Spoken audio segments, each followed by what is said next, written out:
Bonjour, j'ai la grande joie de vous présenter plusieurs extraits de ce livre de Marc Brazzi, 365 jours de guérison. Ce sont des méditations qui reposent sur des versets bibliques. Moi, je vous encourage à vous asseoir avec moi, faire une pause un petit peu dans la journée et méditer ensemble sur des vérités qui vont vous encourager et qui procureront même la guérison dans votre corps, qui vous apporteront la paix.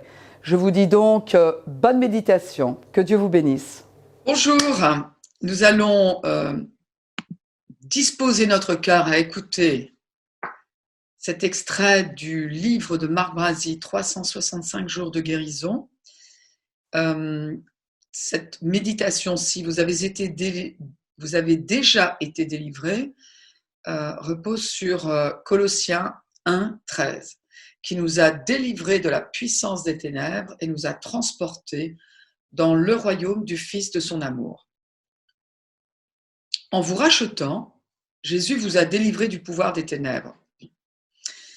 Ce qui signifie que chaque chrétien est déjà délivré, même ceux qui s'essoufflent à courir dans tous les sens à la recherche d'une délivrance. Cela me rappelle une dame qui, lors d'une réunion en soirée, s'était avancée vers moi pour me confier qu'elle avait besoin de délivrance. « Madame, vous êtes venue au bon endroit », lui ai-je répondu. « Et j'ai une bonne nouvelle pour vous. » Ses yeux se sont soudain illuminés. Puis je lui ai demandé si elle possédait une Bible. Avec un regard dubitatif, elle m'a répondu affirmativement. Je lui ai donc demandé de lire Colossiens 1,13 dans sa Bible. Il nous a arrachés au pouvoir des ténèbres et nous a fait passer dans le royaume de son Fils bien-aimé. J'ai insisté pour qu'elle répète la première partie de ce verset plusieurs fois. Qui nous a arrachés au pouvoir des ténèbres. Qui nous a arrachés au pouvoir des ténèbres. Qui nous a arrachés au pouvoir des ténèbres. Qui nous a arrachés au pouvoir des ténèbres. Qui nous a arrachés au pouvoir des ténèbres. Puis, conscient que je commençais à l'agacer, je lui ai demandé « Est-ce que Jésus nous a déjà délivrés du pouvoir des ténèbres ou pas ? La Bible est-elle la vérité ou ne l'est-elle pas ? Je sais bien que la Bible le dit, mais vous n'allez pas vous débarrasser de moi aussi facilement, a-t-elle répliqué. J'ai besoin d'aide et je veux quelque chose d'efficace.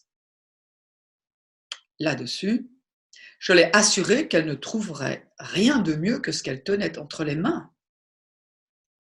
Les chrétiens qui courent dans tous les sens pour être délivrés devraient marquer un temps d'arrêt dans leur quête et lire la Bible. Ils réaliseraient qu'ils ont déjà été délivrés. Commencez votre journée en remerciant Dieu de vous avoir délivré et vous verrez qu'aucun démon ne restera dans les parages. Alors, vous allez justement pouvoir déclarer avec moi votre foi, ce que vous croyez. Grâce à Dieu, je suis libre. Mon Dieu m'a délivré du pouvoir des ténèbres. Le péché et la maladie n'ont plus de contrôle sur moi. Voilà. Au plaisir de vous revoir dans très peu de temps. Que Dieu vous bénisse. J'espère que vous avez été grandement encouragés en entendant ces méditations et que cela vous a amené à réfléchir, à remettre des priorités en place, à vous lancer par la foi, à faire confiance en Dieu et que vous êtes encouragés à lire davantage de la parole de Dieu. Il va y avoir plus de ces vidéos qui vont être mises en ligne, donc guettez-les. Et puis, ne gardons pas ces vérités pour nous. Partageons-les avec des amis, de la famille, des gens qui sont peut-être isolés, d'autres qui sont malades, d'autres qui doutent, d'autres qui n'aiment pas Dieu même. Mais partageons la vérité de l'Évangile parce qu'elle est éternelle. Que Dieu vous bénisse abondamment.